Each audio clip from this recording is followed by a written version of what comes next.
What's going on, guys? My name is Tommy. Welcome back to the channel and welcome back to another episode of Wednesday Afternoon Worship.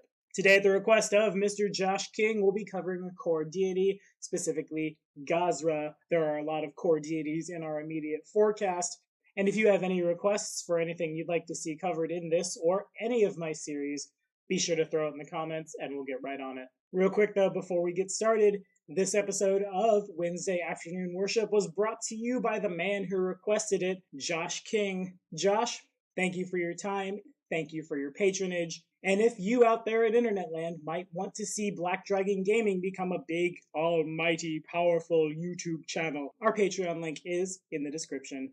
Now let's get to it. So, in ancient times, as we all know, human beings worship things like the water, the wind, the thunder, the fire. Things we saw, things that affected our lives, but things we didn't quite understand. This is a pretty universal truth across all ancient mythology, be it Tlaloc, the Aztec god of thunder, rain, and earthquakes, Zephyrus, Notus, Eurus, and Boreas, god of the west, south, east, and north wind respectively, and Poseidon, god of the sea. Gozreh takes all of those gods, rolls them together, and creates not one, but two separate aspects of a single deity. When at sea or over the water, Gozreh is a woman with wild, flowing green hair whose body transforms into endless waves. In the sky and over land, Gozreh appears as an aged man with a long white beard emerging from a mighty storm cloud. Gozreh is a moody and brooding deity, able to spend weeks in a glowering quiet, only to explode in a fury of water, wind, and lightning. Gozreh is the amoral side of nature, that which brings life, and that which also takes it unexpectedly.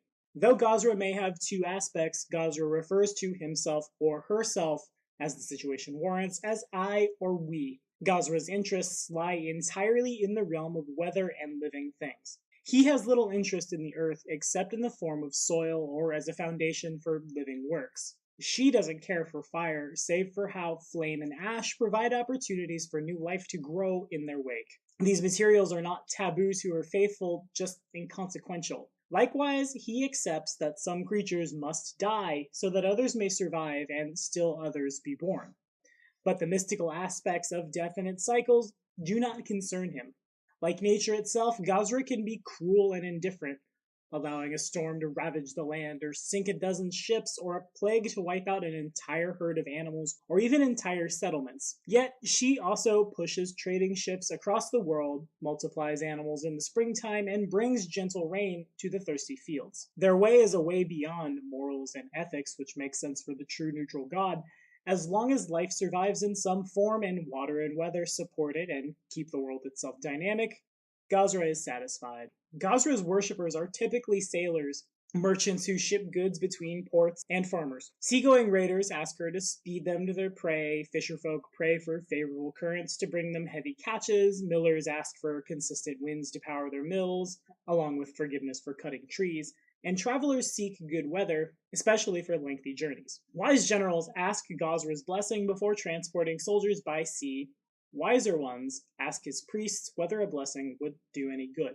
Of course, though Gozreh is a core deity and is the god of nature, it's important to note that there is a great distinction between worship of Gozreh and the green faith. The green faith, which we talked about pretty early on in the series, and you can check that video out right up here, doesn't personify nature in an anthropomorphic way. Deciding that a man or woman somehow incarnates nature is seen as small-minded and overvaluating one's role within the cycle of nature. Of course, Gozreh clerics still receive their spells, but then again, so too do clerics of the green faith. Gozreh's alignment is true neutral. Their domains are air, animal, plant, water, and weather, with the subdomains cloud, decay, flowing, growth, fleshy, lightning, monsoon, oceans, seasons, and wind. Their favored weapon is the trident, and their symbol, a green leaf with a drop of water pouring from the lower end.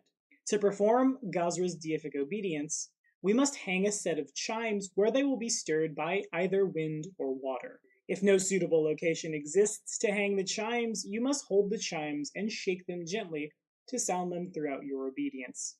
Chant prayers from hymns to the wind and the waves as you attune yourself to the sound of the chimes, then drink a mouthful of pure water and pour a handful over your head. In return for this, we gain a +4 sacred or profane bonus on saving throws against electricity and water spells and effects. If you are neither good nor evil, you must choose either sacred or profane the first time you perform your obedience, and this choice can't be changed.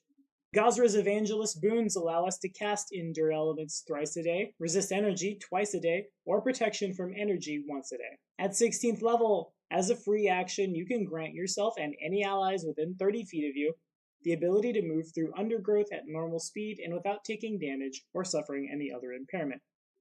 This effect lasts 1 round for every hit dice you possess, or until you dismiss it as a free action, whichever comes first. Your allies must remain within 30 feet of you to gain the benefits. Thorns, briars, and overgrown areas that are enchanted or magically manipulated to impede motion still affect you and your allies. While using this ability, you also gain a +4 sacred or profane bonus on saving throws against spells and effects that would cause such terrain-based movement impairment, such as the Entangle spell. Your allies unfortunately do not gain this bonus. At 20th level, once a day as a standard action, you can cast Summon Monster 7 to summon a greater elemental of a type you choose. You gain telepathic communication with the elemental to a range of 100 feet, and the elemental obeys your commands perfectly.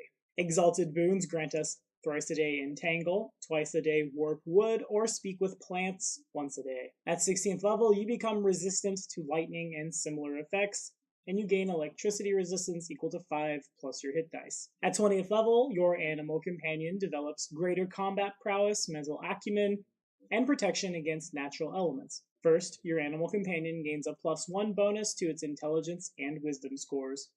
Second, your animal companion gains a +2 sacred or profane bonus on attack and damage rolls. Third, your animal companion gains a +4 sacred or profane bonus on all saving throws against cold, electricity, and fire spells and effects. If you don't have an animal companion, you instead gain the ability to use Summon Nature's Ally 7 as a spell-like ability once a day. This isn't bad, I'm not absolutely in love with it, but I mean, hey, why not? Let's get a +2 bonus that probably stacks with everything else we have on our animal companion, sure.